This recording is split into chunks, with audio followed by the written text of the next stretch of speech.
นี่คือบริเวณบ่อยสีมาตรฐานในปีนี้เจ้ามาทำบุญบวงสรวงให้บ่ายสีมาตรฐานล่ะมาให้บุญให้ทำพิธีบุญบ่ายสีมาตรฐานครูมาสวดทำพิธีทำบุญให้ไทยอยู่ในนี่แหละว่างานไทยบุญให้บ่ายสีมาตรฐานนี่เขาเจ้ามีเรื่องของได้หมดมีที่ได้มาทำไปดีทุกปี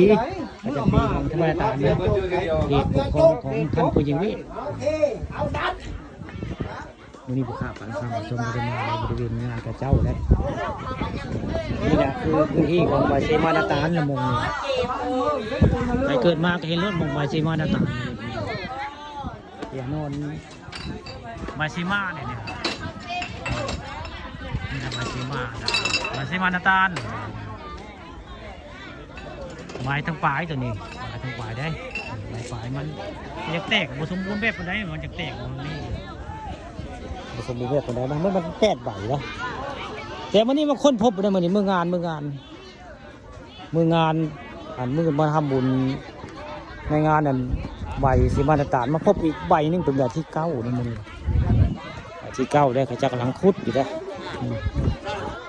กำลังคุดอยู่ได้มือเนาะพอดีกันพากันคุดเลยนะเจ้าเห็น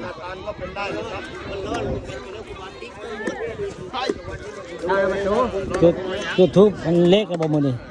ย่างไรบอกทุบแล้วเนี่ยเพื่อนอย่าพูดบอกได้เล็กยังจุดเล็กตอนกระจูดเนี่ยไม่ได้อยู่นี่เอ็ดกินอยู่พุทธเอ็ดโอเคอยู่พุทธตอนกระจูดทุบได้เล็กยังได้เล็กยังไงจักยังอยู่จักซุ่มไม่ยิงซุ่มนึงเขาหูจักบ่ซุ่มไหนหูจักเลยไม่เมื่อแล้วแล้วก็จูดถูกเจ้าดิลุงเพิ่งใส่นาฬิกาดีเอาเลยนะนะใบที่เก้านี่ซึกว่าสมบูรณ์แบบได้บุญเรื่องนี่เชื่อแขนเชื่อยุ่งหัวเต๊ะกับยุ่งแขนเนี่ย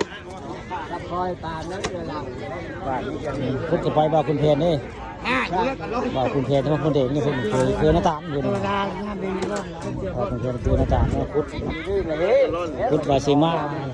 บ่เลี้ยงอยู่ไปแข่ตลอดเลยนะเห็นเฮ็ดออกในใบซีมาเขาเจ้าเราเฮ็ดออกเห็นใบซีมาอีกเลยคุดอีกเป็นใบที่เก้ามือนี่เป็นเก้าใบแล้วบริเวณใบซีมานาตาลอำเภอเต่างอย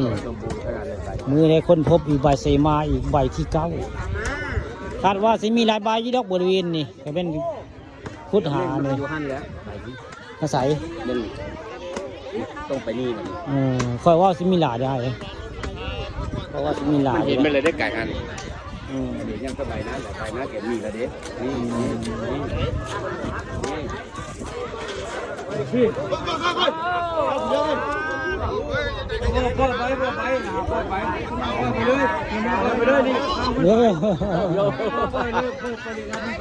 ท่านกระเบา